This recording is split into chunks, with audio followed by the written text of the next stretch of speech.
All right. So welcome to everyone. Thanks for being a part of the Bobby Bonds Memorial Symposium. The Metropolitan Junior Baseball League is hosting the symposium. My name is Quincy Dowden, and I will serve as your moderator for this evening's event. I would say it's an honor and a privilege to serve as this evening's moderator, as I was a player in MJBL starting from T-ball until I graduated high school some 30 plus years ago. So I feel like there's no value that can be placed on my time playing in the league. And that's why I think all of us are here this evening, because we recognize the impact that baseball has and can have in the lives of our African-American youth. So I thank you all for being present. This is part 2 of a 4-part series. This year's symposium is centered on examining baseball's past, present, and future from an African-American perspective. 2020 serves as the centennial anniversary of Negro League Baseball. And tonight we have 3 panelists who can speak directly to how important the Negro League has been to African-Americans in sports and our culture as a whole. I'm going to give a little bit of a background about MJBL. It's a nonprofit organization, and the league was founded in 1966 by Dr. William M.T. Forrester, Sr. He's in the photo at the top with the sign around him. And this was during the days of segregation in Richmond, Virginia, where there were very limited opportunities to play youth sports in general. Today, MJBL is a national organization that offers baseball, educational, and cultural enrichment opportunities to all youth who desire to participate. The mission is simply to provide a platform to work with socially and economically disadvantaged youth. Our goal is to help the youth realize their self-worth through educational, athletic, and cultural enrichment programs. These programs are designed by individuals who strive to connect these youth to the legacies of African-American life, achievements, and institutions. And it's focused on making sure our youth are productive citizens and prepared for success now and in the future.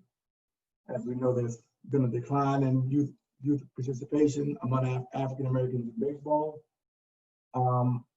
We feel it's essential that we establish grassroots community-based organizations like MJBL to address the decline.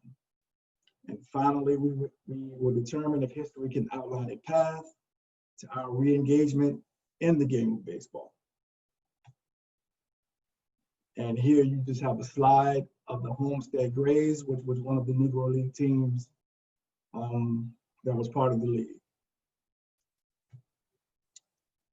I will now transition into introducing the panel.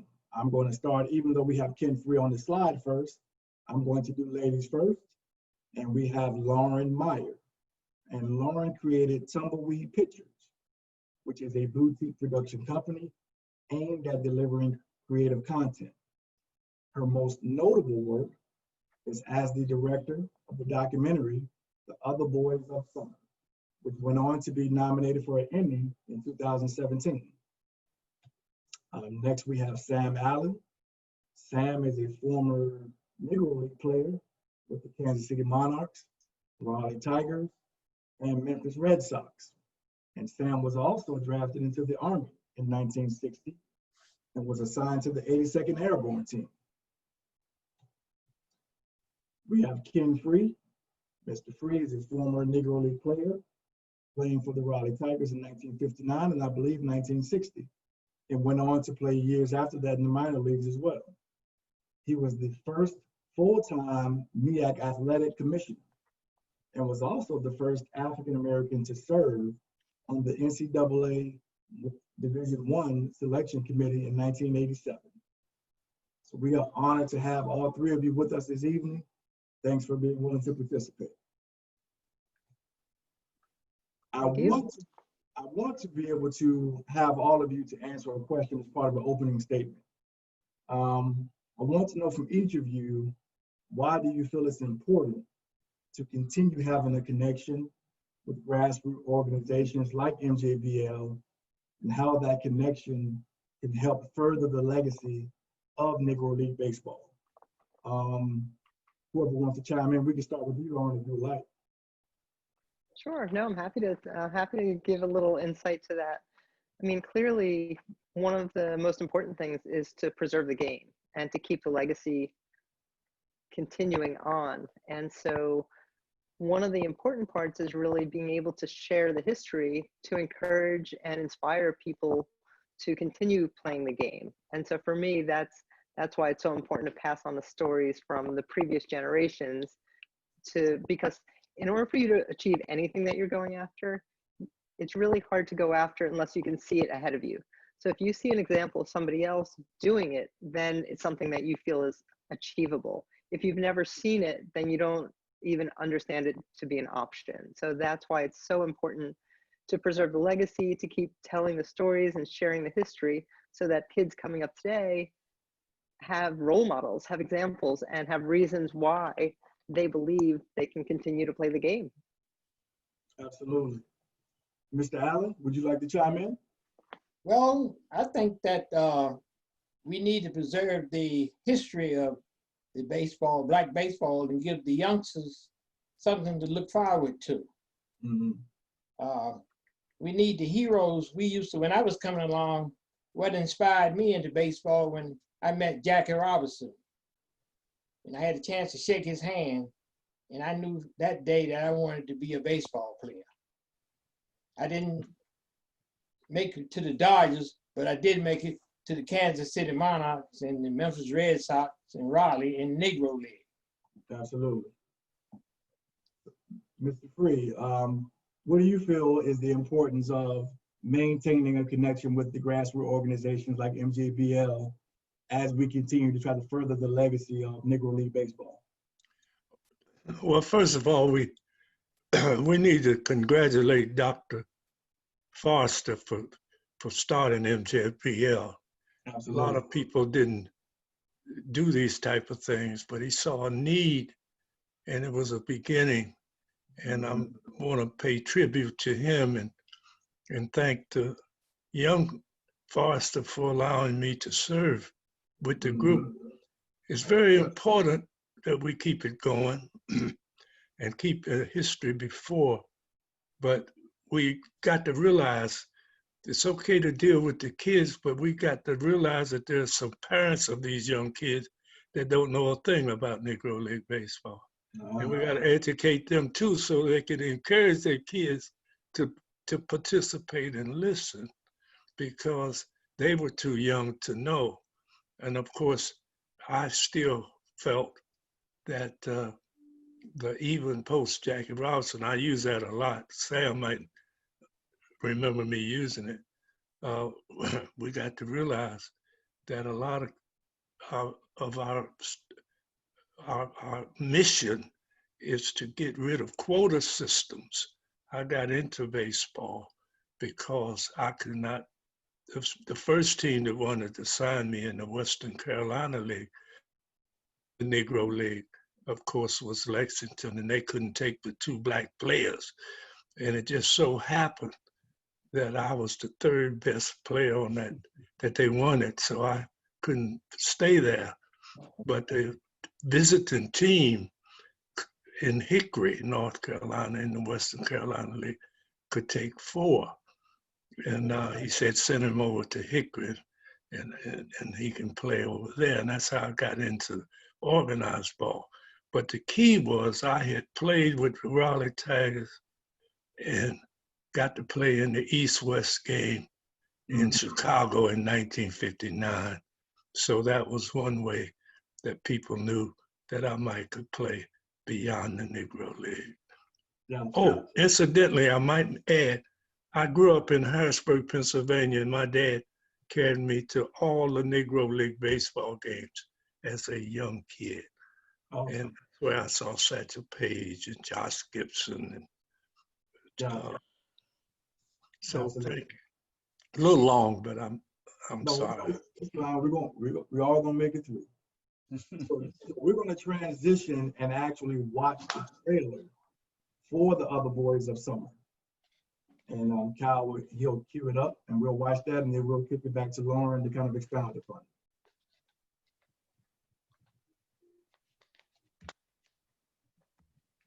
And while we're waiting for that, if you have any questions that you would like to pose for us to answer at the end, make sure to use the Q&A tab, and we'll get your questions answered by the panel at the end of the presentation.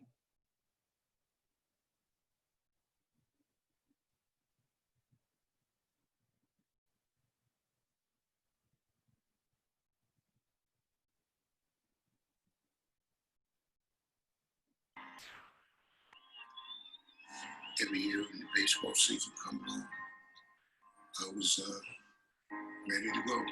And I said to myself a million times, Big Bird, I'm not going to go back out and play no more baseball. It's all over. But as you know, and when the springtime come along, the grass get green, and you hit the ball in the mitt and the ball hitting the bat, it got something that grabs you. You just got to go. You have to go. There's something about that game of baseball that just gets into your blood, I guess.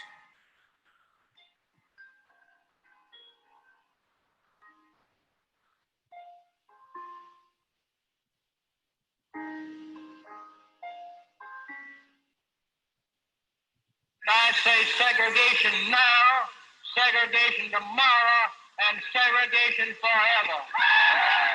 I received a baseball scholarship to North Carolina A&T State University in Greensboro, North Carolina. That was a rude awakening for me because I had never been south before. Sometimes I heard it from the dugout, manager called hit it in the head. And at night when I go to bed, I just cried, you know, it made me feel better.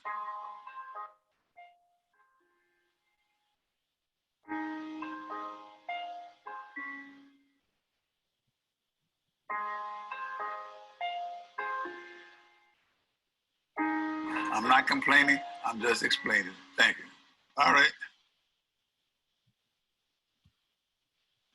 All right, Lauren, I would like you to be able to speak to what was the motivating factor or factors that compelled you to begin researching the Negro League and ultimately developing the documentary, The Other Boys of Summer. Sure. So the reason I started doing the research for the film was really because racism and segregation never made sense to me. I didn't question that it was real. Of course it existed. I wasn't denying that, but it just didn't make sense. So I was really interested in finding out more about what made people act a certain way and treat people differently just based on something as simple as the pigment in their skin.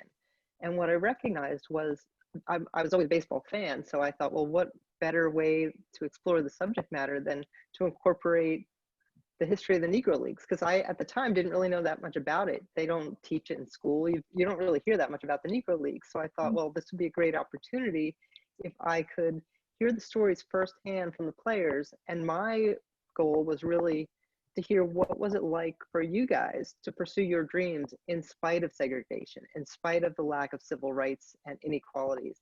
It wasn't about baseball as much as it was about pursuing your dreams and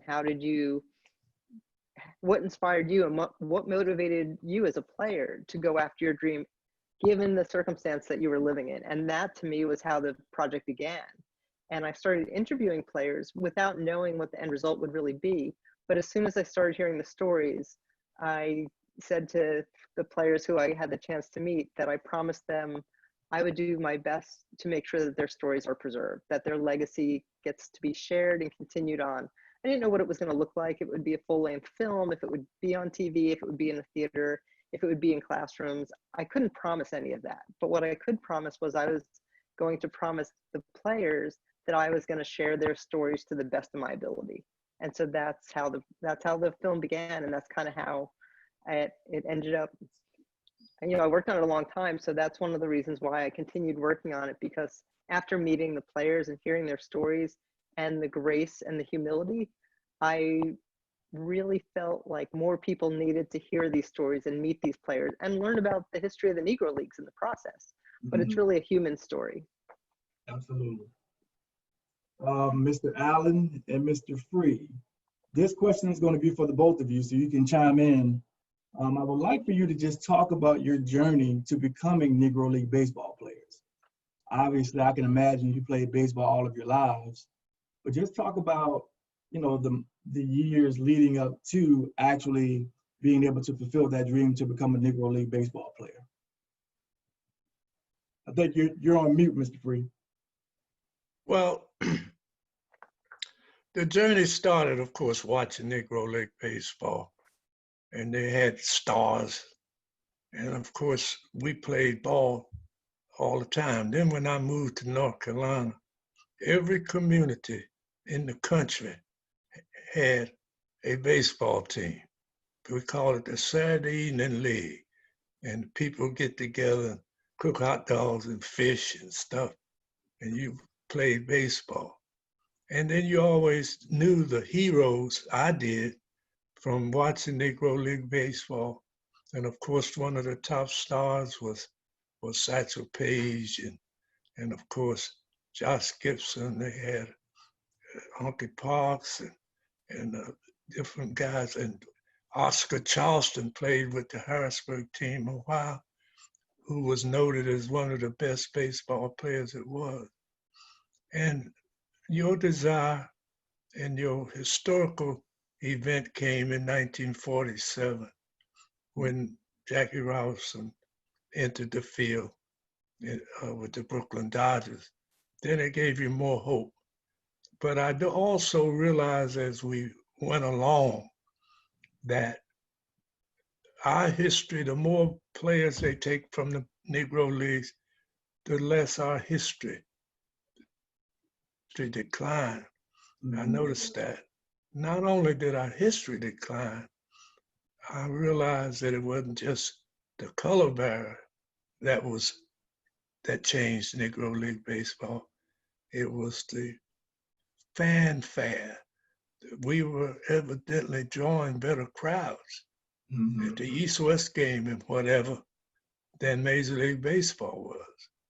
And so part of it was we had talent, and Branch Rickey realized that we had talent to draw fans and did things on the field that at that time some of the fans thought was humanly impossible, but it wasn't. It was just a gift from God that we had.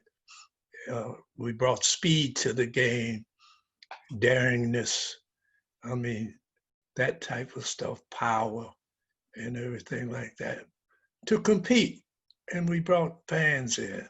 And so as a result of that, of course, the Negro League became less popular. And in '59, it may have been, the East-West game may have been the last one that I played in, but they still drove 40,000 people, which was down from 60,000. And so it was still one of those things where it was still around, but it was not the same.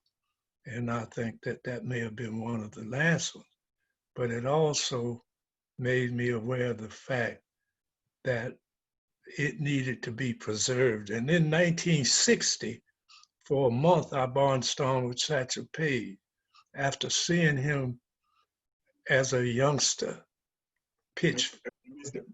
Mr. Free, we're going to get into that later. I don't want you to steal my shine with my question about you and Satchel. Okay. All right. Well, I'll stop there then. I'm sorry, let me unmute myself. Mr. Allen, would you like to chime in on your journey? Well, I had the luxury of living about 3 blocks from the baseball park. When I was young, my grandfather used to go to the baseball game with the Piedmont League. And every night he would go to the game and he would meet his buddies out at the ballpark. And my grandmother used to make him carry me, so after the game he would come home. So I got a chance to go. I was in when I first started walking, I went to the baseball games. So when I started in elementary school, we started playing ball. And by going to the baseball park every night, I learned the strategy of baseball real young. I learned how the signals and the proper way to throw, because we copied the players. And at that time, it was the Piedmont League, and they didn't have any black in the Piedmont League. The only black in the league was a guy named Zip Brooks. He was a trainer for the Richmond Colts. And we, when they started integrating, that's when everybody, we knew we were going to be a baseball player. So I played baseball in high school. And then in 1952, the fellows, Willie Mays was stationed at Fort Eustis. And he played with the Fort Eustis team during the week, and they had an all-star team. And they gave me a chance to go with them. I went to Lynchburg and played that day.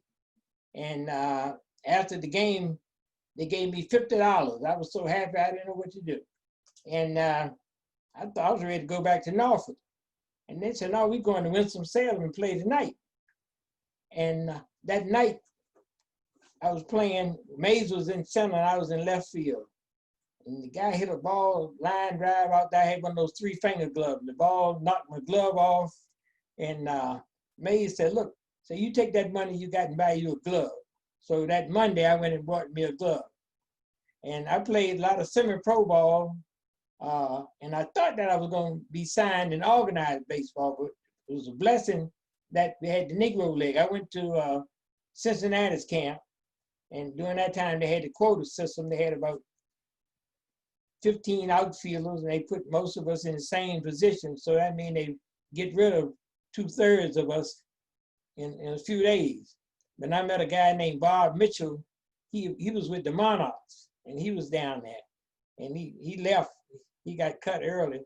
So he gave me his number, and I called him. And when I called him, he said, come on down to Jacksonville. I had about $25, and one-way ticket cost $19. And I jumped on the trailway and headed for Jacksonville. And when I got to Jacksonville, they were getting ready to leave and come up to Charleston. So I rode with them to Charleston. When we got to Charleston, that was on Easter Sunday. They didn't have any rooms. They'd run out of rooms, so I had to sleep on the sofa. And they had never seen me play, but I was lucky. The team they were supposed to play was the Jacksonville All-Stars. They didn't show up. So that I played with Jacksonville. And that day I was able to hit a home run and a double. And they signed me that evening. So I was glad. It wasn't but $150, but I didn't have $6 in my pocket and didn't have no way to get back home. So I had to make the team. Yeah, it was a lot of money. So, Lauren, as you interviewed the players, what did the players feel their roles were in the civil rights movement? Did they have a sense that what they were doing as players was directly connected to the movement? Well, in my experience, I interviewed about, I'd say, a dozen players for the film. And in my experience, none of the players had the intention of integrating America. They weren't looking in terms of the civil rights movement. They were just pursuing their dream. They loved to play baseball and they wanted to play. Now, of course, everybody, once Jackie broke the color barrier, then that became a possibility. But the reality was that because of the quota system, there weren't a lot of opportunities. So players probably like Mr. Allen and Mr. Free might have been given the opportunity in theory to play, but often they were relegated to the minors. And, you know, when I interviewed Jim Robinson, who's one of the players from the Negro Leagues, I think you probably have both crossed paths with Mr. Robinson, both Mr. Allen and Mr. Free.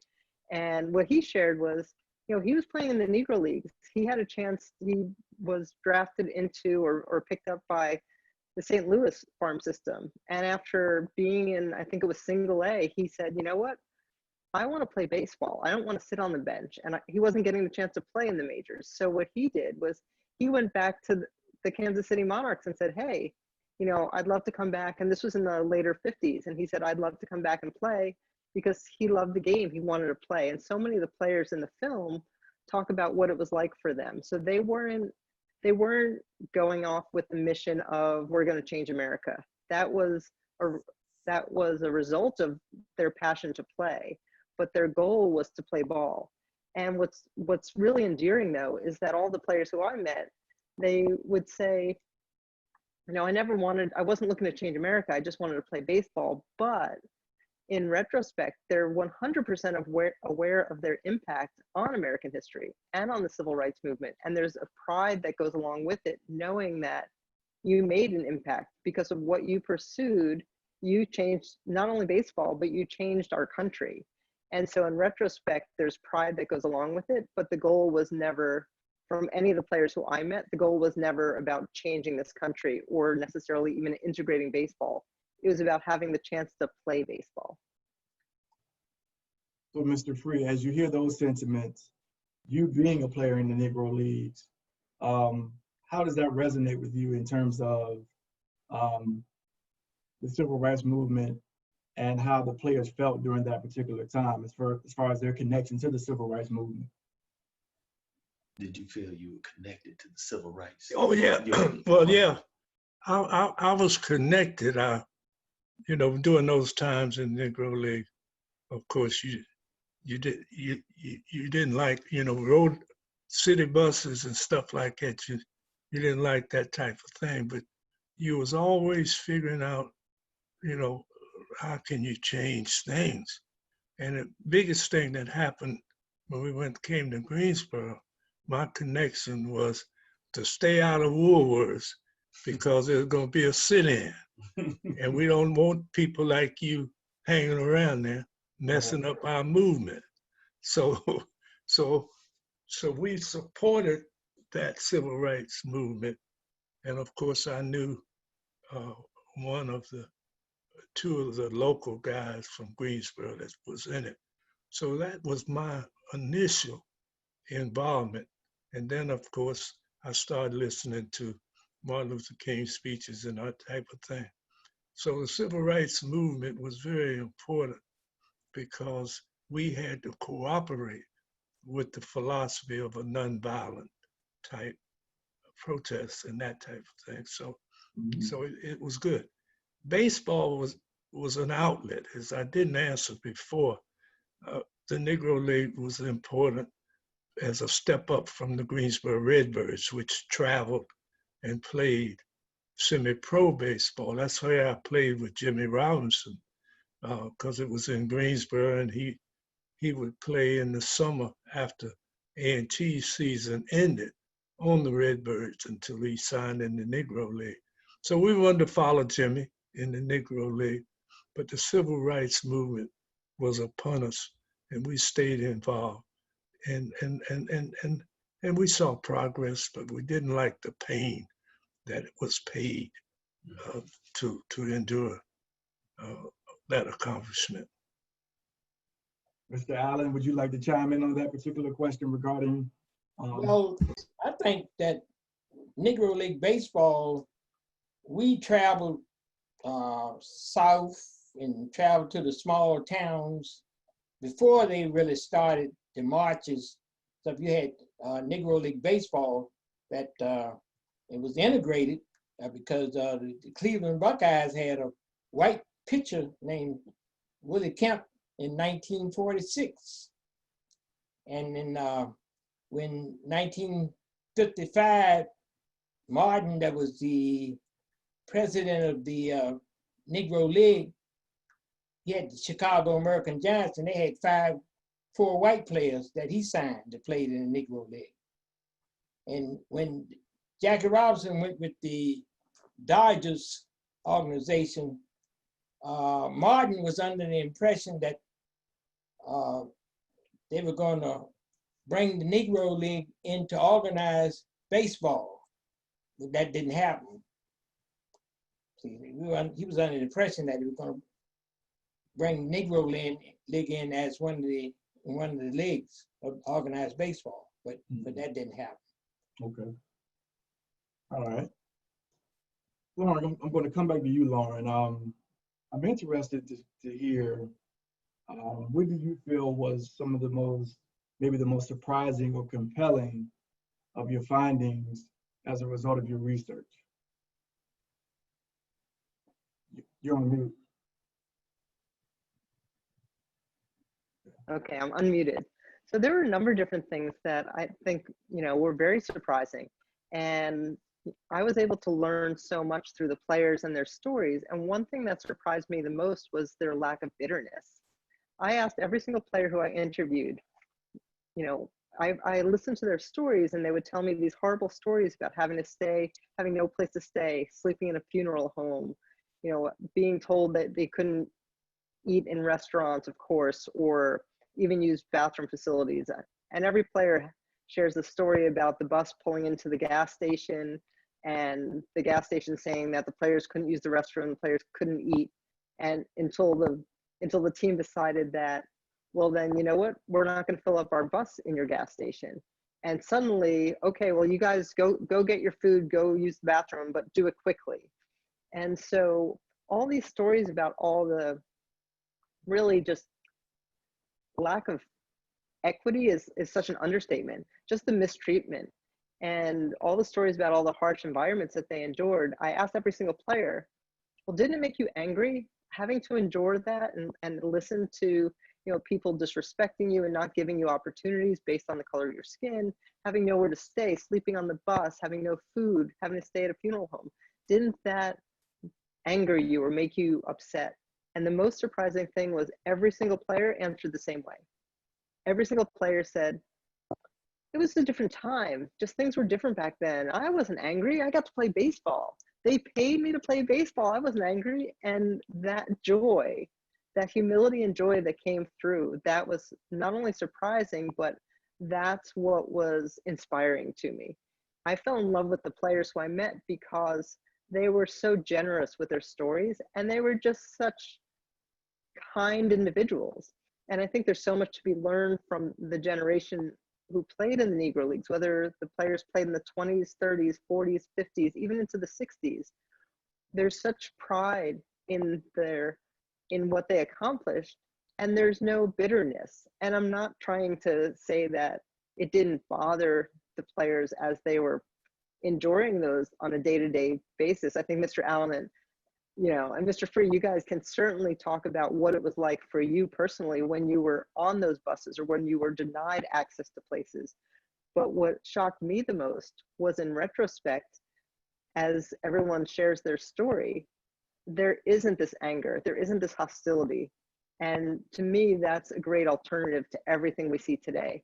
Today, there's so much anger, and it's justifiable, and I'm not saying there shouldn't be, but I think that it's refreshing and inspiring and just a beautiful thing to be able to hear from the players and people who live through these situations and hear their stories with such grace and such pride. So that, I think, is probably one of the most surprising elements of hearing the stories and researching the players. Absolutely. Thank you. Mr. Allen, and Kyle, you can cue up this the slide with the team names. Mr. Allen, I'm pulling up a slide with all of the Negro League teams and their names. I'm doing so because I wanted to ask you what you felt like was the driving force behind the Negro League team names, as far as them naming them after minor and major league teams. Do you feel like it was something that you guys believed in, that they did that? Or was it just a necessary part of how the league marketed itself? Mr. Allen, did you hear me? Yeah. Okay. The Negro League, the teams, some of the teams were named after, if the Atlanta had a team, they were the Atlanta Crackers of the Southern League. And the Negro League team out of Atlanta was the Atlanta Black Crackers. And Birmingham was in the Southern League, and was the Birmingham Barons. And the Negro League team was named the Black Barons. Mm-hmm. And a lot of the Negro League teams, well, in 1920, they had, most of them there were a lot of teams with the Giants, Chicago American Giants and the Lincoln Giants, and they had a lot of teams that were named Giants. So they didn't model after the major league teams. They had their own, because they were the majors at that time. Okay. In the early years, they could beat major league teams. Gotcha. Okay. Okay. Mr. Free, in the center of this image, we have Rube Foster. Rube Foster. And it looked, from what I've been told, it seems like he was an integral part of the advancement of Negro League baseball in terms of leadership. Are you able to speak to Rube Foster's leadership in regards to Negro League baseball? Well, that is a question that Sam Alley can do better with Rube Foster than I can. I know that he was a giant and a commissioner and a leader and ran that league like it's supposed to be led, and he gets credit for the development of a great Negro League and the East-West game and that type of thing. But Sam is the Negro League in my library, and Sam Allen. And so Sam can speak to Rube Foster more than I can. All I can do is compliment how they ran the league, how they put on nice shows, and consistency in the league. And I do remember that there was one major league club that had a Negro League team that called the Black Yankees. I think, if I'm right, Sam, the Black Yankees and that type of thing. And they were named after all of these different things. But Rube Foster was the man as far as I'm concerned. But detailing that, I cannot go into his history. Now, I can't read anymore and I can't see. Sure. But I know that I admired the way he managed and run that league and that type of thing, and how they maneuvered and how they ran the rules and that type of thing. Mr. Allen, you have anything briefly you want to add about Mr. Foster? I mean, Rube was a genius. Okay. He was genius in baseball manager, and as an executive, what he did when he put together a structured league. He said, we're going to put a league together and we're going to play a quality of ball. And if ever they decide to let us into the majors, we'll be ready. Now, what he did when it was, I think it was 1919 when they had the riots in Chicago. And in 1920, he went to Comiskey and those owners of those major league parks and showed them, rent me your park while your team is on the road. And they made so much money. The Yankees, that's why the Yankees they didn't want to see the Negro League end, because they made millions of dollars on Negro League teams playing in Yankee Stadium and Comiskey Park and all those teams. By them, they made money because when the team was on the road, they were still making money in the ballpark, and they kept all the concession stand money, the beer and everything. So they really Rube showed them how to make some money. Gotcha. Okay. The next question is an open question, and it's regarding Jackie Robinson. As far as him breaking the color barrier, what did the players feel was the best part about him being able to break the color barrier? And if I had to say worst, for lack of a better word, what the worst part was about him breaking the color barrier? Anybody can take the question who wants. I think that Robinson, it was orchestrated because Robinson was with the Kansas City Monarchs, and Wilkins was right owner of the Monarchs, because I think they sent him with the Monarchs, and they figured if you could ride that bus and play in that Negro League for a year, you probably could play in any league. So Robinson, in '45, he played with the Monarchs.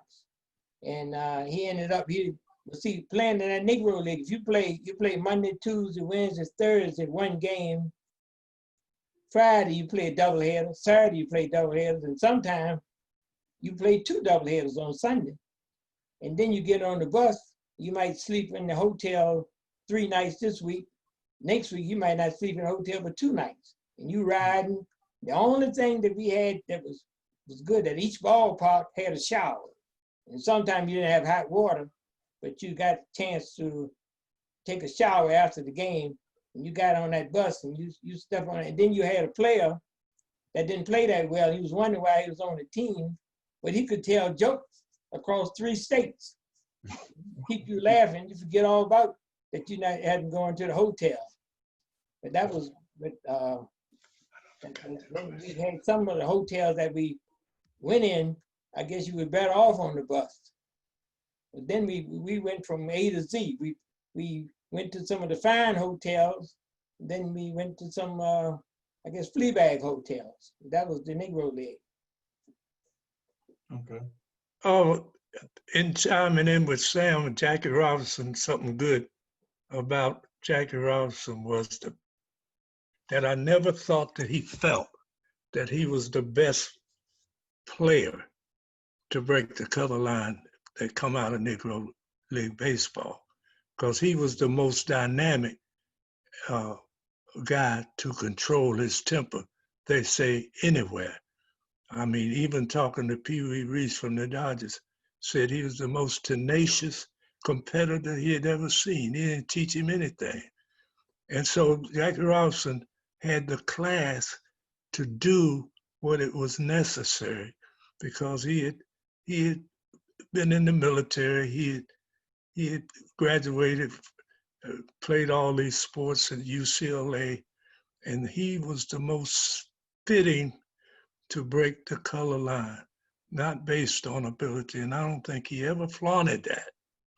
And I know his first year, he played first base, but he was basically a second baseman. And so that's the one good thing that I like about him. But if you remember, after his 3rd year in the major leagues, Jackie Robinson tried to catch up with getting kicked out of games. So that was the only negative thing I can think. He became more competitive.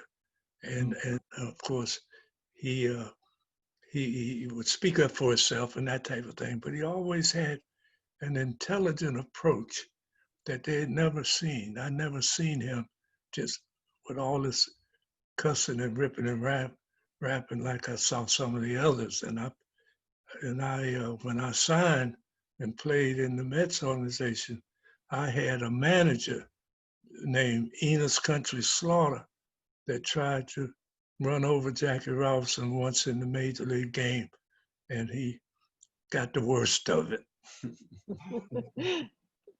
Slaughter, he spiked Jackie Robinson, but the next time he came down, Jackie knocked 2 of his teeth out. Right. Tagged him and knocked 2 of his teeth out. Gotcha. Kyle, we can go to the next slide.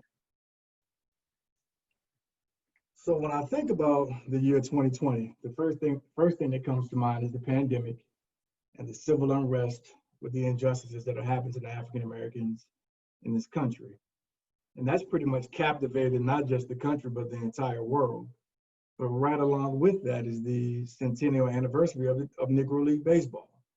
I think there are some parallels there in terms of the Negro League existing during the civil rights movement.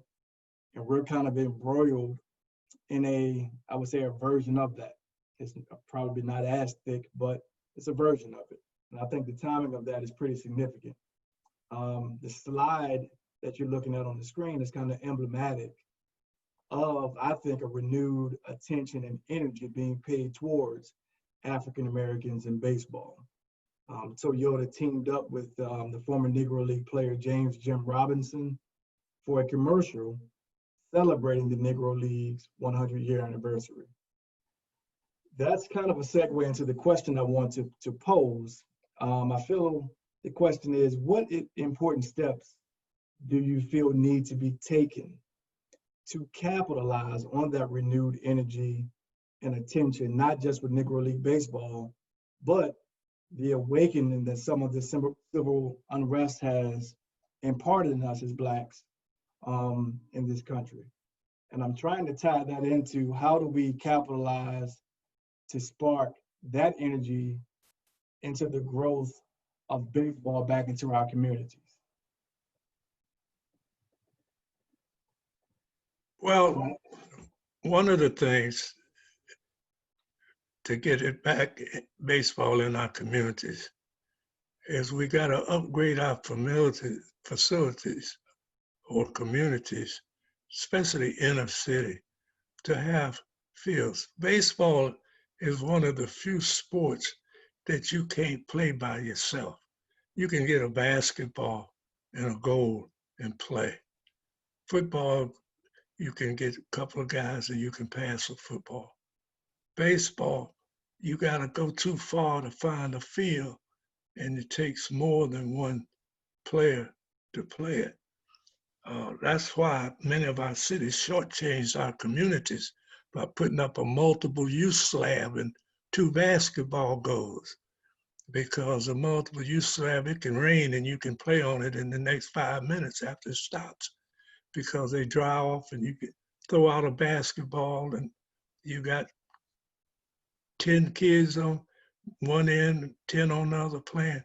So it has drawn our kids from baseball because it became expensive, number one. You have to go too far for a field. And then when you find that the quota system, in which I think Major League Baseball still has in some respects, kids found they get better opportunities playing football and basketball. It is hard now to see more than 3 and sometimes more than 5 baseball players playing at the same time on the same field. It's disguised because you don't say we can't take that many in a city, but I do think that loyalty to the fans, in which they don't have a problem with it, you will not let that particular team dominate. So baseball has got to eliminate the quota systems and have as many, the best players, irregardless of color, to represent that team. If it ends up 9, it'd be 9 blacks. If it end up white, it end up white. But you got to go on performance and not based on race. And that's my reason for believing that we're saying the heck with baseball. But our kids will now realize longevity in baseball. Mm-hmm. Does anybody else feel like they would like to chime in on this particular question regarding baseball? One thing, baseball is not a poor person's sport anymore. If the family doesn't have cable television, they don't see a baseball game maybe once every other week. And the children, they have these travel teams now that parents have to pay maybe $1,000 a season. And the poor people, they just can't eat. And when I was playing, we had one bat and everybody bat with the same bat. And we had the local fields. But now that travel ball, they take the best of the players, and the cities, they don't even have the baseball fields with the lights like they used to have. Gotcha. Okay. I'm going to stick with you, Mr. Allen, because we have Mr. Jim Robinson on the screen, and I understand that you played with Mr. Robinson. He was the captain of my team. Okay, what was that experience like playing with Mr. Robinson? It was great. I was the leadoff batter. He used to bat second. 1957, we ran through the Negro League. I'd get on base, and he hit that ball behind. I break for second. He hit the ball in the hole. I'd end up on third. We scored a lot of runs. Jim was a great ball player, and he managed the team really.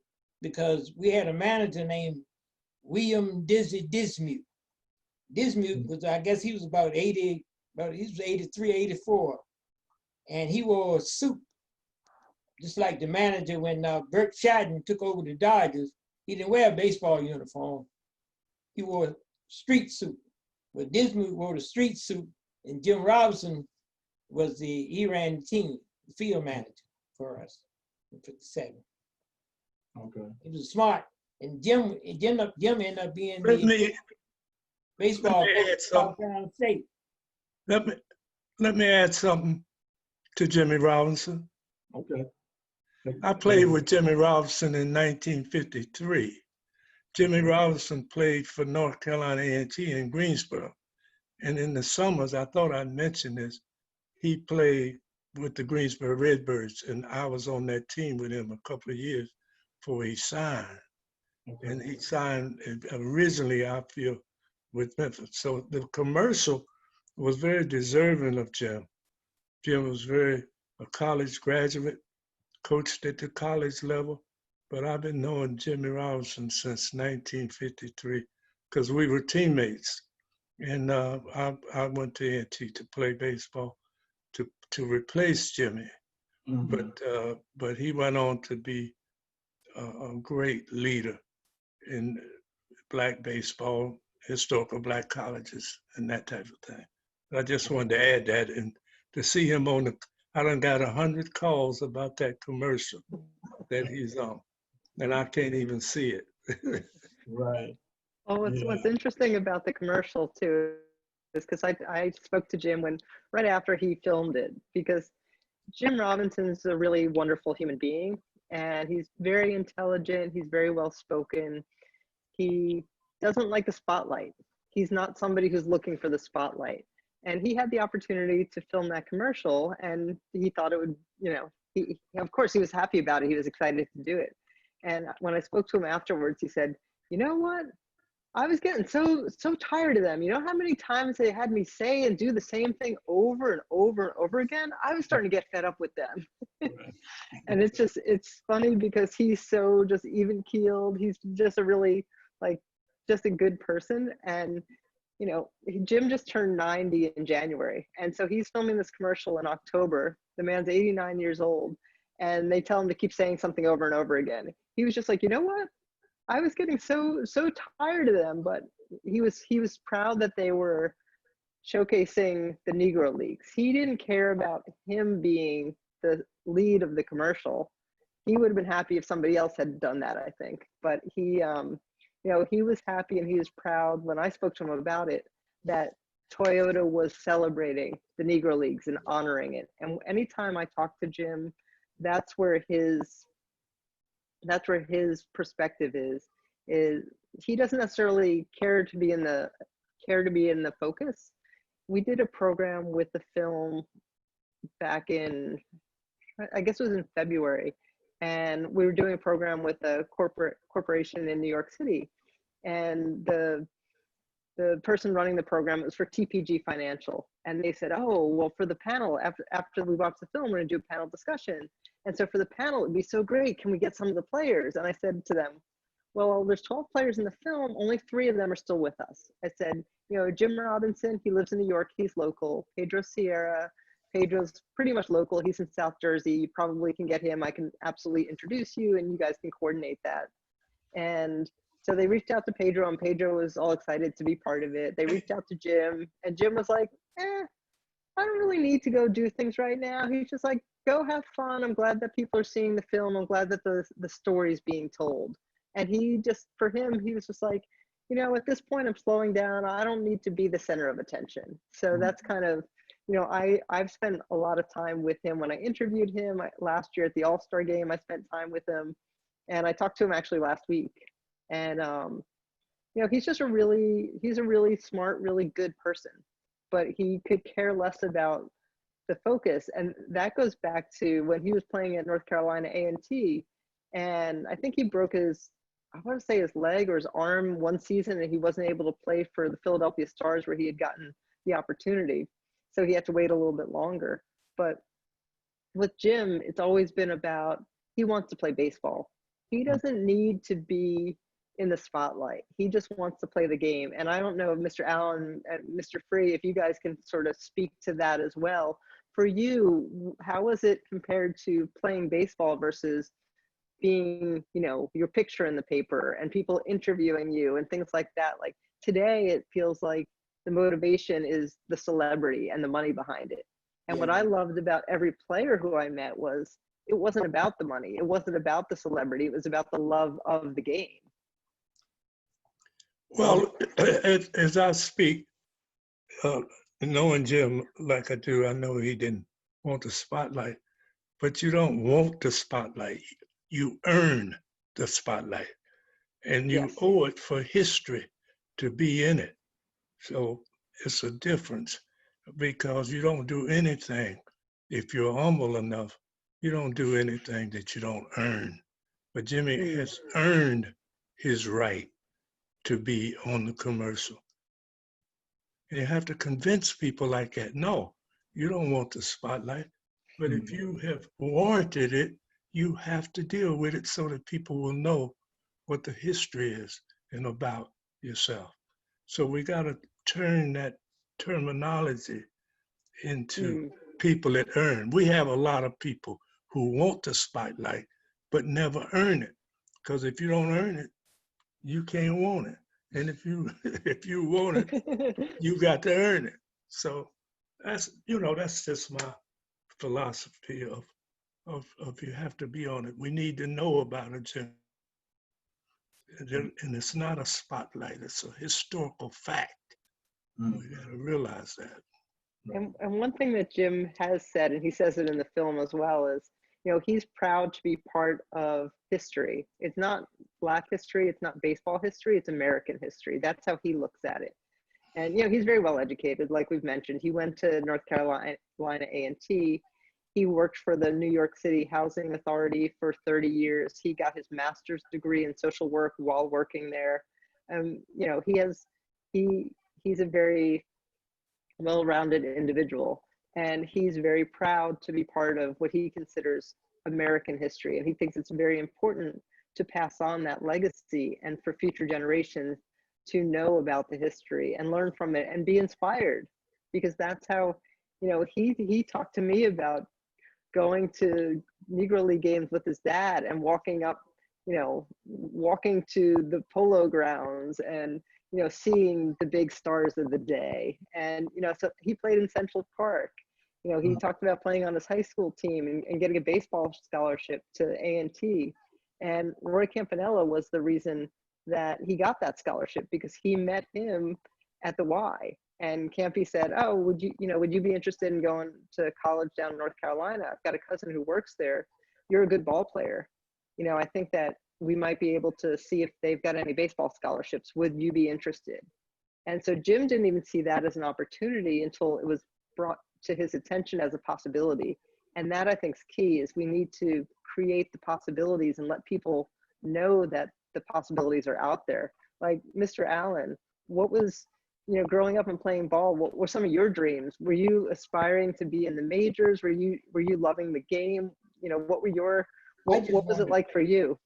I just wanted to play baseball. I just being in the Negro League was a great thing for me. I was so happy I didn't know what to do when I made the Monarchs team. I used to strike out and run back to the dugout. They said, take it easy, walk back.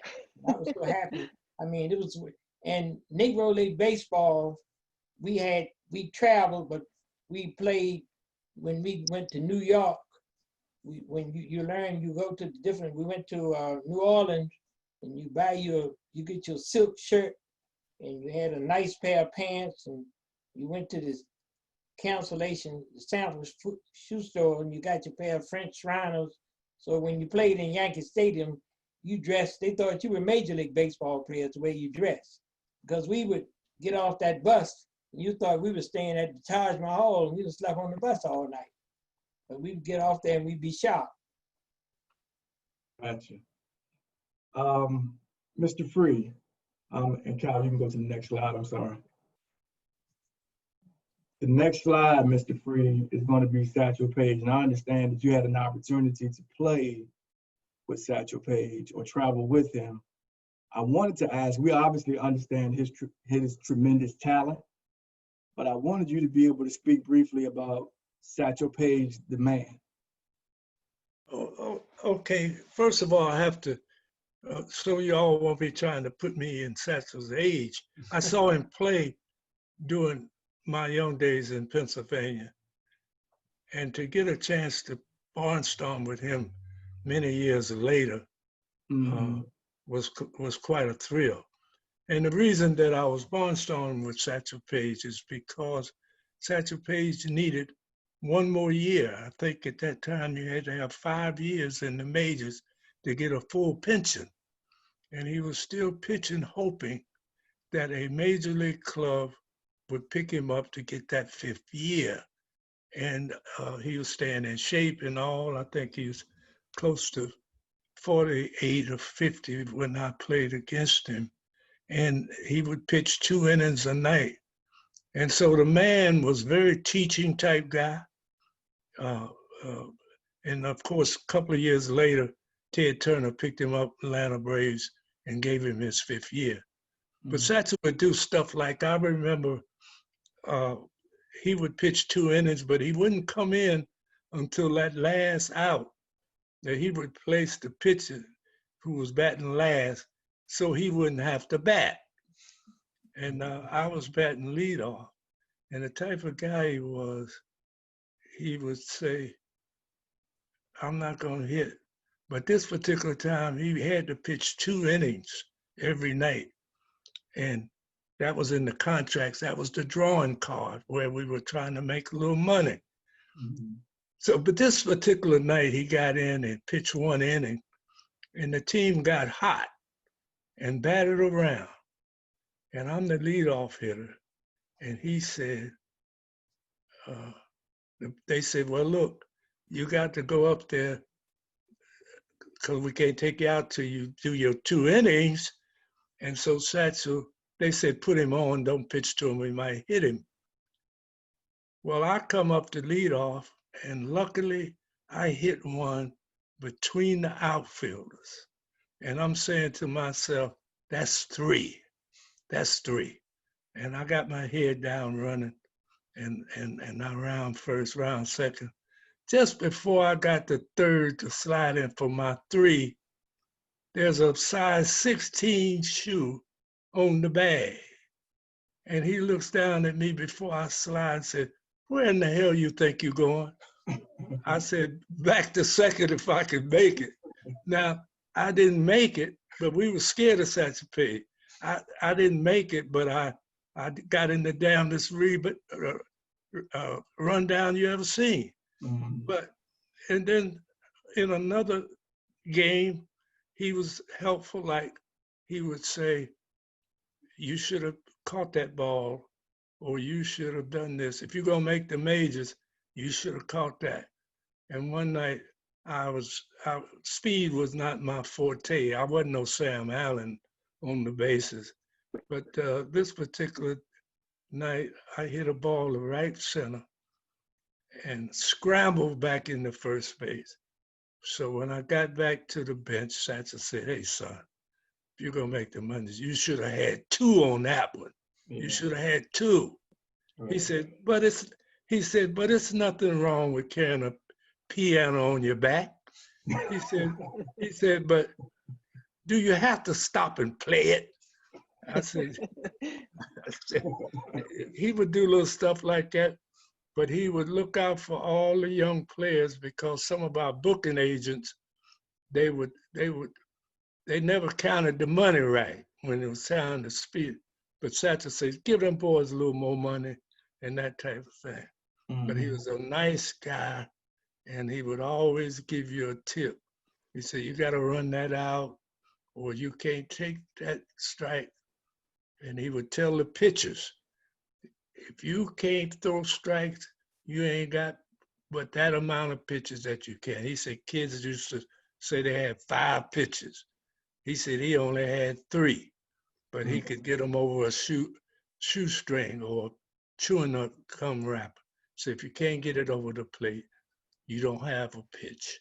So that you can name them But if you can't get them over the plate, you don't, because you got to keep that ball as close to the plate and as far away from the bat as you can. Those are the types of stories that he shared. Mm-hmm. Lauren, I'm going to kind of revert back to the film. Your film is unique in that it was not just made for entertainment purposes. You look to bring the film to communities or organizations throughout the country. As we talk about our need to capitalize on the renewed energy the anniversary brings about, can you take some time just to talk about your innovative diversity and team building program associated with the documentary? Sure, no, thanks for asking. So The Other Boys of Summer was created to preserve the legacy.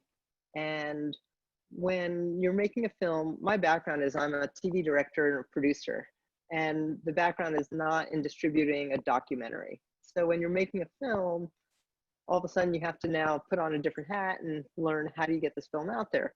And what I recognized was I wanted to think about, well, what does the film offer? What's different about this film and what's its value beyond getting it on iTunes or having it on Netflix or something like that? Now, I'm not saying that those aren't great places, and if they came knocking on the door and offering to put it on Netflix, I wouldn't be saying, no, no, no, I don't want any part of that. But what I recognized was that the film had a value beyond just, you know, somebody going and watching a movie. And what that value was that I found was it addresses a need that we have today. And especially in the last 4 or 5 months, with everything that's going on regarding inequality and racism, lack of civil rights, lack of inclusion, all of those have bubbled over, and they've been going on all this time, but they've bubbled over into, you know, the civil rights movement that we're experiencing right now. And something that I've been doing with the film since 2019, so we've been doing it for about 18 months now, is using the film as a diversity and inclusion team building program. And what that means is we bring it to places, whether it's, sometimes it's a company or a corporation, sometimes it's a school. You know, we've done programs in communities. We did a program in Rocky Mount, North Carolina. We did programs in Spartanburg, South Carolina. And we've worked with a number of the MLB youth academies. And what we do is we share the film, which is 42 minutes. It's coincidentally 42. It was not planned to be Jackie Robinson's number, but it was a nice coincidence. So we share the film that's 42 minutes. And more important than that is now we have a launch point or a stepping off from there to engage in conversations. And the conversations now are about, it creates an opportunity to have conversations and discussions about civil rights and about connecting the past to things that we're experiencing today. So it has a really powerful impact on people, because when you come together to watch a film, we had been doing it in person. So you bring people together physically, which is great. And since April, we've been doing it online. So now we're sharing an experience together, and people, after watching the film and learning about these players, in most cases they knew very little about, and hearing their personal stories of what they went through, they can connect that to things going on in their life, or, you know, in your town, in your life, in your experiences. And so it's a really great step towards engaging people together to work together and to discuss things that are topics of conversation that people don't have every day. And so what we've really been doing is doing this diversity and inclusion program, and the feedback has been phenomenal. You know, we get comments back from people after every program about how much they enjoyed it, number one, which is, of course, the number one thing is you want people to enjoy what they're watching. But then they talk about how they were inspired, or how the film gave them hope, how they fell in love with the players. You know, you hear personal stories from the players firsthand. It's not me telling the story, it's me facilitating the players to share their personal stories. And, you know, you've got Mamie Peanut Johnson, one of 3 women who played in the Negro Leagues, and she talks about what it was like for her. And, you know, Curly Williams, who played for the Newark Eagles and then went on to play in the minors. And he talks about what spring training was like for him, and how he says, you know, there weren't a lot of Black people in Colorado. And he said they found a preacher house for him, and he stayed with the preacher. And when his whole team would go, and I'm sure, you know, Mr. Allen and Mr. Free, you probably experienced similar things, but when his whole team would go for lunch after a game, he said he'd have to sit in the kitchen and he'd watch the kitchen door swing open and see his entire team out there. And he tells this story about how one season they got him a roommate. There was a Mexican player who they had on the team, and they made them roommates. And he said that the Mexican player was allowed to eat in the restaurant and Curly still had to sit in the kitchen. And he said that made him feel so bad that he would cry himself to sleep at night. So this is this big teddy bear looking guy who's revealing these personal stories. And so people, not only do they, you know, learn from the film, but they connect to the players and the personal stories. And that's the part that's, to me, most exciting, is that the film, the history of the Negro Leagues, as we celebrate the centennial of these trailblazers, civil rights trailblazers, pioneers most people never heard of, and you learn about them and you hear their stories, and then you're inspired by them to do something today. And that's why I think it's resonating, is because there's a connectivity between it. It's not just a historical film or something that you could read in a book, which you can read a lot of facts about the Negro Leagues and about the civil rights movement. You could read them in a book, but there's not as many opportunities to hear those stories, those human stories, first person. And then whether it's your coworkers, your neighbors, other kids on your baseball team, now you've had that shared experience, and now you're having conversations about what you watched. And I think that's something that makes it a really special experience. Awesome. That's great. Before we go to question and answer, I have one more question for the panel. And I'll start with you, Mr. Allen. What is your hope for baseball kind of being reinvigorated in the Black community going forward?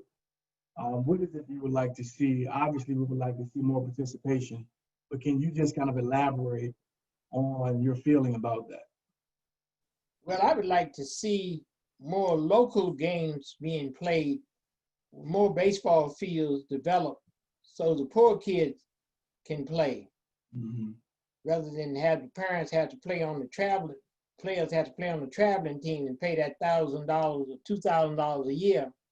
I like to see a lot of the, like in the old days, when you had the fields and you had you played local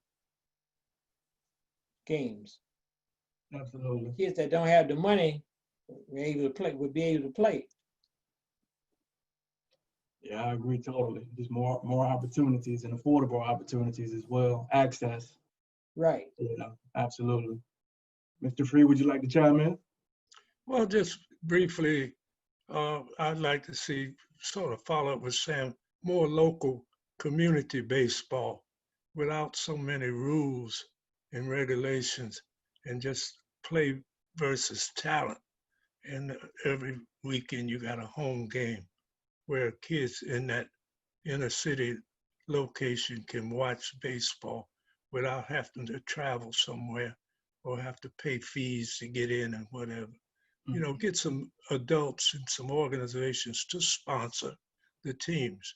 And the other thing is, I'm a little disappointed in HBCUs dropping baseball and not having those. In the Negro League, when I played in '59, many of the teams had college guys playing in the summer in the Negro League, and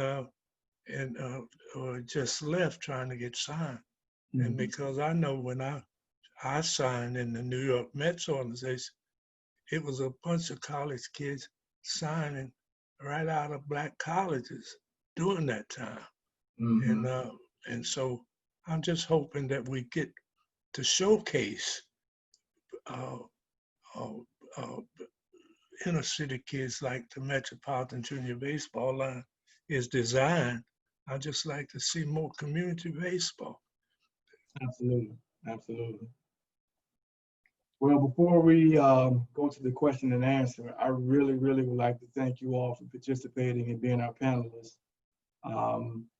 The answers you provided and the history that you provided it's invaluable. And we really appreciate you guys being with us, and you as well, Lauren. You all did a great job. So I'm going to go into the question and answers. Kyle, you can go to the next slide. All right, let's see what we got.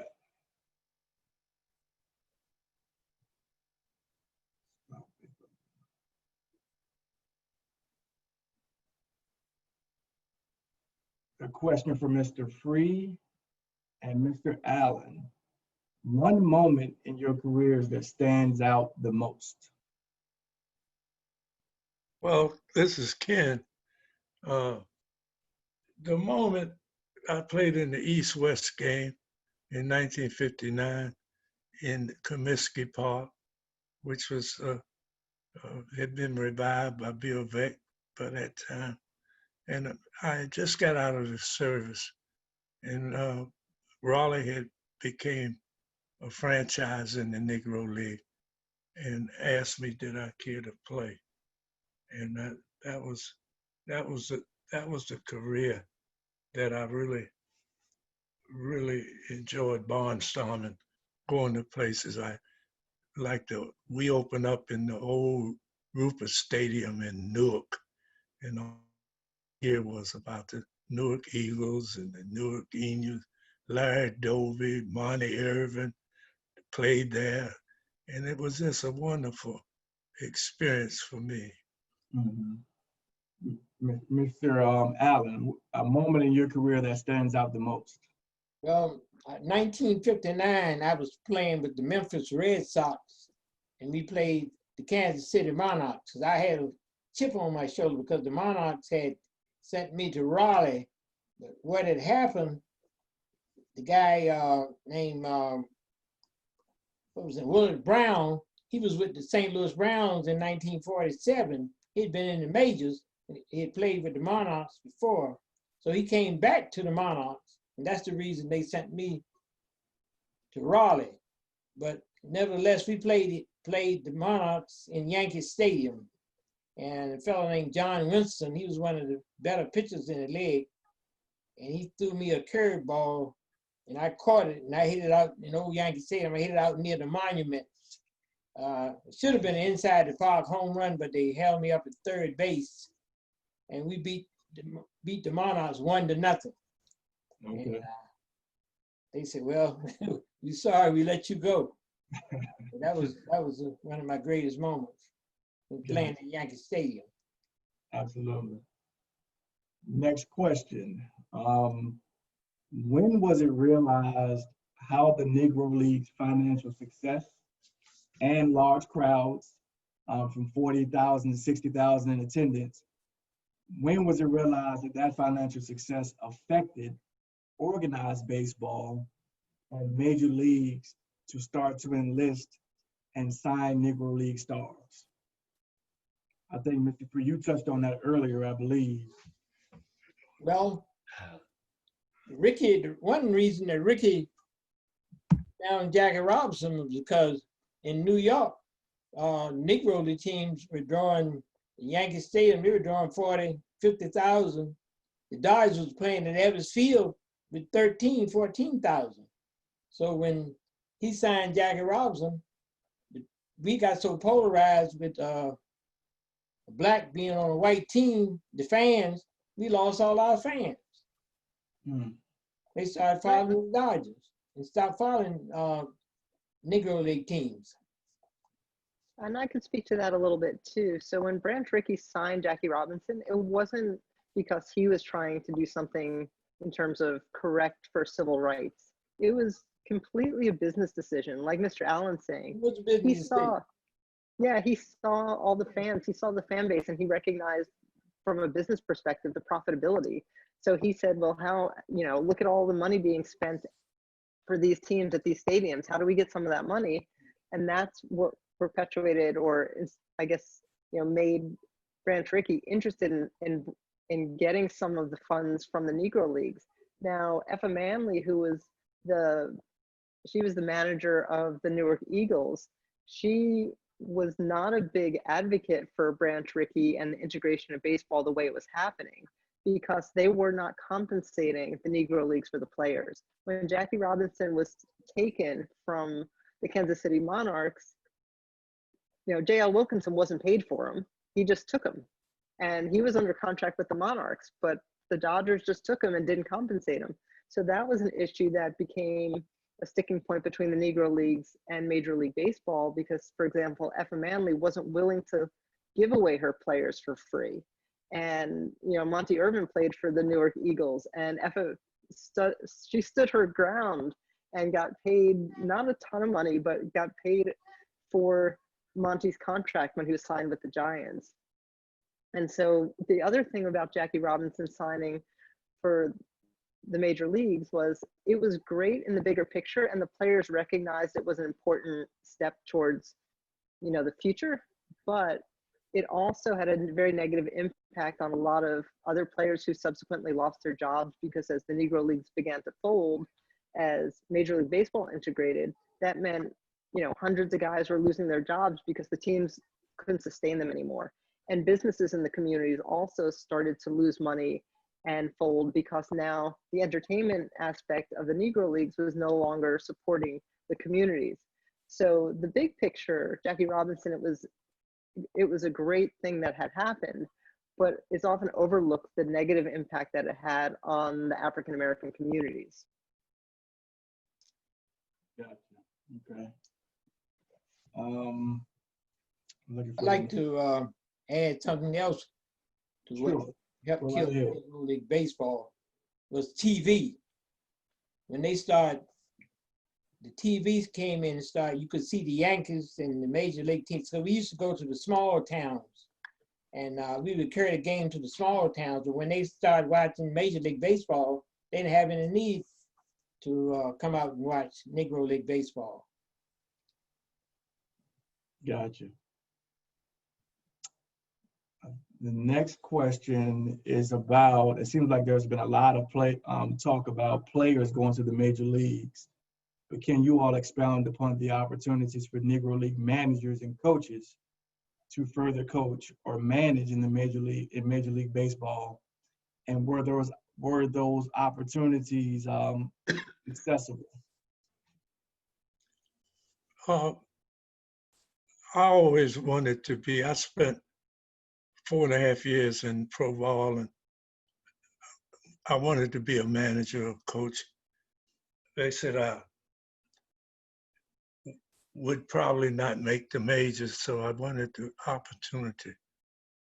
And I had a chance. I played with the Salinas Mets in 1964, and Hank McGraw, Tug's brother, and all said that I was the player manager on that team, and they would like to see me get a job. And so they went to the management and indicated that, again, I had Buddy Harrelson. I was playing shortstop. He came and helped coach him to be a switch hitter and all. And they said that the rookie league has a team. The Mets had a rookie league team in Cocoa Beach, Florida, and we're going to recommend you as the manager, coach of that team. And I'm 30 years old at the time, and we left Salinas that year, and before I got home good, they had called me and told me that Cocoa Beach, Florida said they wasn't for a black manager yet. So I missed my opportunity to be a manager, but I was always fundamentally sound because I attended a week clinic in Nuremberg, Germany, with the famous Florida State coach at the time, Wayne Terwilliger, who had played 2 years in the major leagues without making an error. Now, he was fundamentally sound on every position and how to to win with the element of surprise. So I learned a lot from him. But when I played for Enos Slaughter, and I told him I went to this camp with Wayne Terwilliger and not Wayne Terwilliger, I forget his name now. Oh shoot! But he played 2 years with Cincinnati Reds. So I told Slaughter, I said, I learned under the coach, and he never made an error. And you were an outfielder, so he must have been better than you. He didn't make an error for 2 years. Enos Slaughter said, because he didn't challenge nothing. He didn't challenge nothing. And that's why he didn't make no errors. But the coach taught me a lot of baseball. But that was my opportunity to be a manager. And I'm hoping that all you got to do is pay your dues and show something, and you can compete now and just apply for these jobs.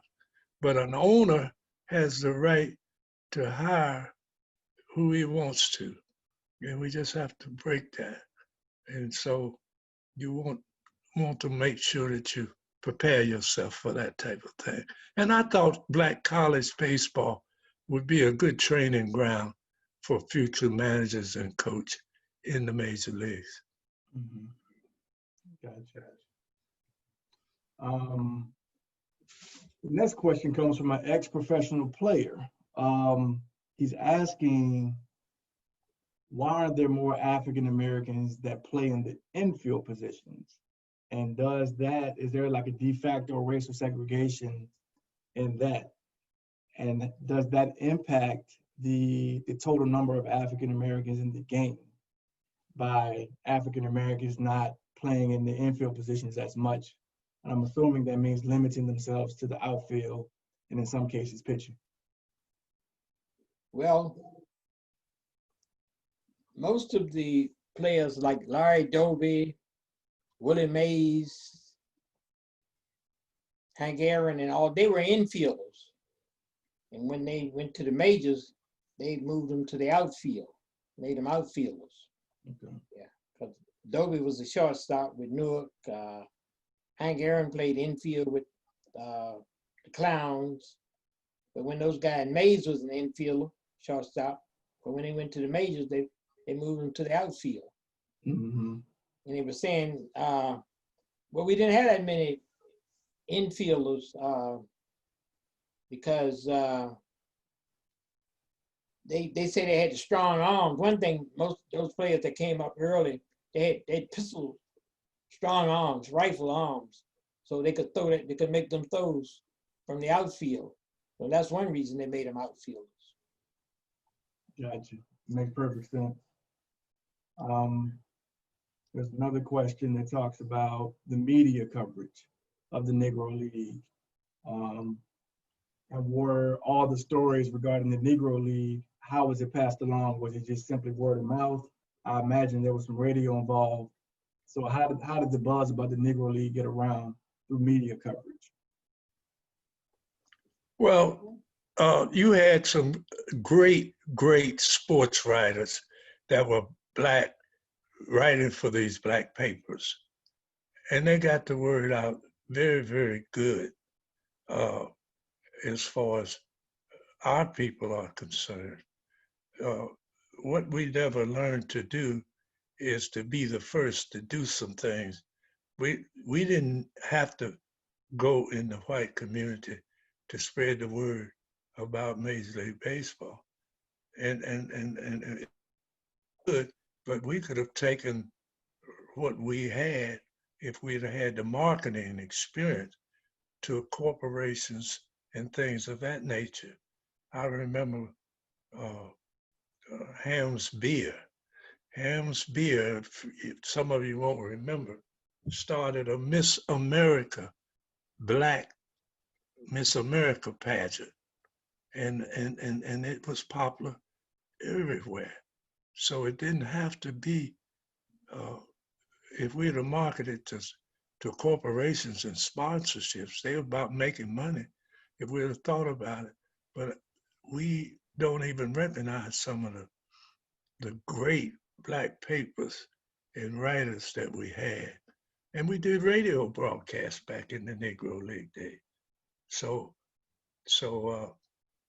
because television didn't come until 1950, and that was after Jackie Robinson. So we had plenty of opportunities, but not really maybe the knowledge to know how to market it broader. But that's my explanation. Mr. Free, I have a question for you. In Harrisonburg, Pennsylvania, I believe that's where he's talking, Harrisburg, Island Park. Are you familiar with that? That was my stomping ground, man. Okay, all right. The question was, did you see Jesse Owens when he appeared between games of doubleheaders? Or did you walk the games when it comes to Island Park? Anything you can add about Island Park would be appreciated. Well, Island Park, I didn't see Jesse Owens, but you heard about everything. See, at 12 years old, before we left for North Carolina, I got hit in a big write-up of 12 years old. Guy swung at a ball and missed it, and the bat hit me and knocked out my teeth, broke my jaw, and all of that. And I miss going to Island Park only because of that injury. But before that, we went to every Negro League play. There were other playgrounds and play apparatus over on Island Park, so we spent a lot of time. But most of us spent time in a little park called Sun Park in Harrisburg. And of course, when you watched the Baltimore Eli Giants, and Campanella was the second string catcher, I remember him. You remember Josh Gibson, you remember Satchel Paige, you remember all of the Cool Papa Bell and that type of thing. Now, I was young, but I remember Island Park, and my daddy would rush over there and get them seats. And he said, I didn't never ask for no popcorn, no sodas, all of that. And he left that up to my sister, because she wasn't interested in no baseball. She went to eat. And I was so interested in those players, Daddy said, that I used to try to walk like some of them and play like them. And so Sunshine Park was a great deal. And for me and Sam to go back to my hometown for a Negro League award 2 years ago, I guess it was, Sam, and for this program. And we got rained out, but a chance to go back to Island Park to see the Washington Senators play. And I didn't get to go back over there. But Harrisburg meant a tremendous amount of my development in sports, period. It was just a sports town and a very outstanding track program, because Ed Templeton, the coach of the Tennessee women, Rudolph and all, he was from Harrisburg. The coach that coached Minnesota, Benny Green, he was from Harrisburg, Pennsylvania. So you had some good sports people, and track was very popular. Next question, Mr. Allen. When you think about baseball in the American community going forward, do you think there could ever be a rebirth of the Negro League or something similar? I don't think it will be a rebirth. Then I don't know. You never know what'll happen. There should be, because I tell you, it was a place for players. It was a job, and it was a place for a lot of players to make money during the summer. If we'd had the Negro League, and that's what saved me, because so many players don't make organized ball. See, in the organized ball, if you playing in lower classification, they might have 2 teams, but then the next year, you got one team. So that means you got a team of players that's going home. But when you had the Negro League, we had a place to play. And you traveled and you got a chance to go all over the country. I mean, we didn't make a lot of money, but I got a chance to travel. We traveled when I was with the Monarchs in '57, we traveled all the way up to Libby, Montana, across to Idaho, North Dakota, South Dakota, all those places we played. Gotcha. Lauren, do you, in your interviews with the players, did any of them speak about like a rebirth of a Negro League or anything of the sort? Was that even a part of their thinking? No, I don't really think that that was something that people realistically see happening. I think that it existed because of the lack of opportunity, and not saying that today is equal, but the players created the Negro Leagues because they weren't allowed to play in organized Major League Baseball. And I think today there definitely needs to be more done to create opportunities for people of color to play baseball. But I don't think there's the same environment. That the league was created out of exclusion.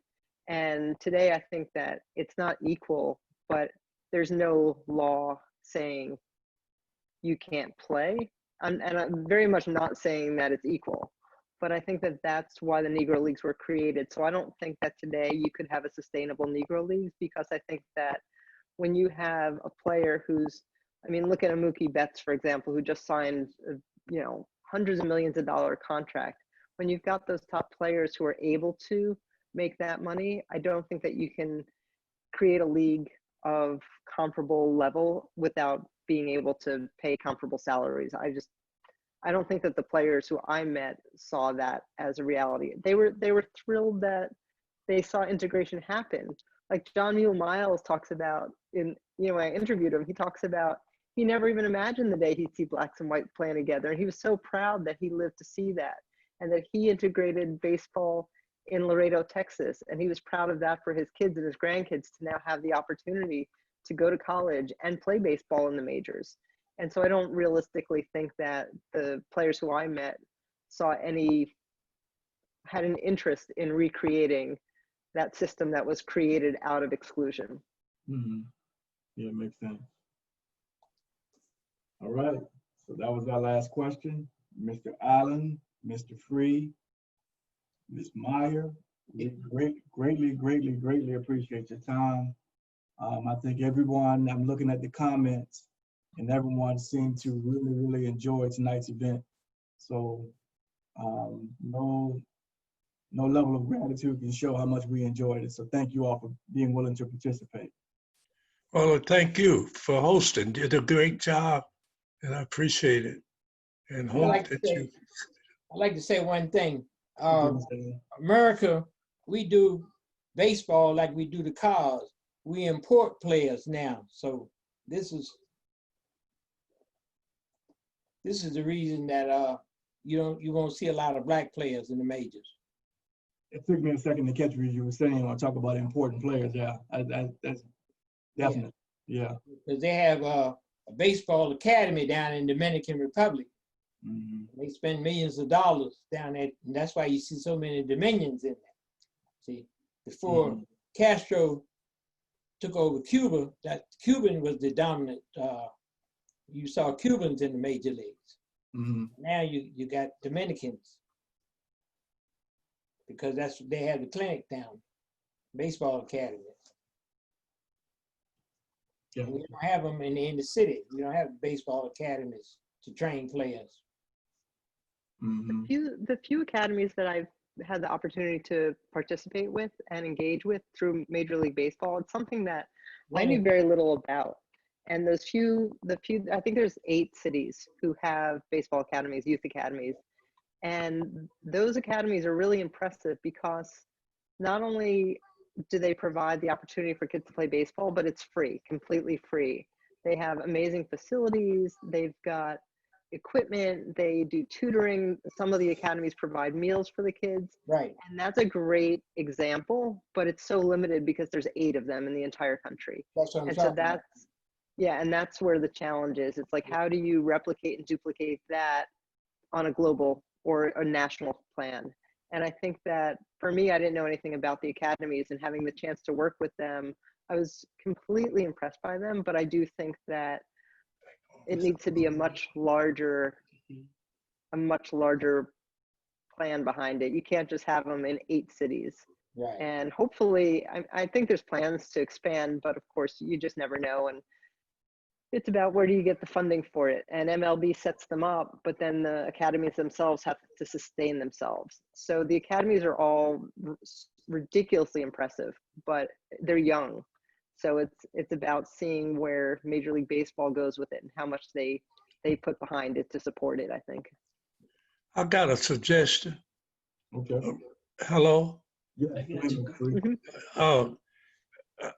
This is an advice thing, because see, we're talking about skilled players, and Black sports have always depended on diamonds in the rough. But one of the things that interested me in baseball that I wish parents would do today is take the kids to the game, to the ballpark, a couple hours before the game. The thing that impressed me and got me excited about baseball is the things that baseball players do, warming up and getting ready, batting practice, and all of the fun they have getting ready for the game. We have parents today take kids to the game at game time, and the only thing they see is a boring game that might be nothing, or whatever. And that's all that they think baseball is about. But there's a lot of skill things that go on. Used to, batting practice, infield practice, kids playing pepper, and all those type of things. Pitchers running, going through their drills, getting their legs in shape.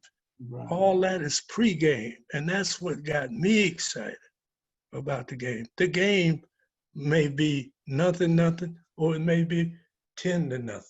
So the game sometimes can be boring and no excitement, but you gotta take these kids out there and all that. You know, care a few more dollars to buy some more popcorn and hot dog if you go that early. But it just would be an idea that I wish parents would learn to do. Take the time and go out early enough. Well, that's good advice, and hopefully if they let us back into the stadiums, we can take that advice. Baseball is expensive though, you know. Yeah, it is expensive as well, but I think baseball game and you carry a couple of kids, you buy 3 hot dogs or a couple of sodas, and you're gonna spend $50. But even with your minor leagues, that could be a little expensive as well. But that's what I'm talking about in your minor leagues. Yeah, but those environments are intimate, so you do feel a little more up close and personal when you go to these minor league games as well. But like you said, nowadays, then baseball you play every night, you know, every day, every night. Football is once a week, you know. Basketball maybe 3 times, and so if you go, a team comes in for a 5-game stand, you know, if you go out there 5 nights, you need a loan. I think that the pace of play slows it down. It's because it's slowed down so much too, that I think that also contributes to people not going to the games and paying as close of attention, because the pace of play is so much slower now. Absolutely. And depending upon the style of play that's being played by the team, kind of could dictate that sometimes. Yeah. So,